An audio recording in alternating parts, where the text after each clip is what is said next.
যে মালটা গাছটি আমার স্ক্রিনে দেখছেন, এইটা মূলত কোন জাতের আমি জানি না।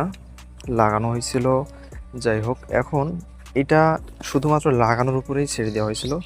এর কোনো যত্ন নেওয়া হয়নি, কোনো স্প্রে দেওয়া হয়নি, সার দেওয়া হয়নি, কিছুই না। আবার এই গাছের উপর দিয়ে অনেক ঝড় গেছে। ঝড় গেছে বলতে, এর উপর দিয়ে যখন এই জমিটা চাষ করা হইতো পাওয়ার টিলার দিয়ে, তখন এই গাছটির উপর দিয়েও চাপা দিয়ে চলে গেছে। তারপরও গাছটি মরেনি, এখনও পাহাড়ের মতো দাঁড়িয়ে আছে দেখেন। আর সর্বশেষ দেখুন, কত সুন্দর সুন্দর কতগুলা ফল আসছে। এই গাছটার উপরে কোনো আশাই ছিল না, তারপরেও সে একাই দাঁড়িয়ে আছে। আবার নতুন নতুন ডালপালাও ছাড়ছে, আর অনেকগুলো ফল দিছে আল্লাহ। এদিন ছত্রাকনাশক, এই যে দেখছেন ছত্রাকনাশক স্প্রে দিছিলাম আর কি, যার কারণে ফলগুলো আরও সৌন্দর্য ফুটে উঠেছে। এর আগে কোনো ওষুধও দেওয়া হয়নি, স্প্রেও দেওয়া হয়নি।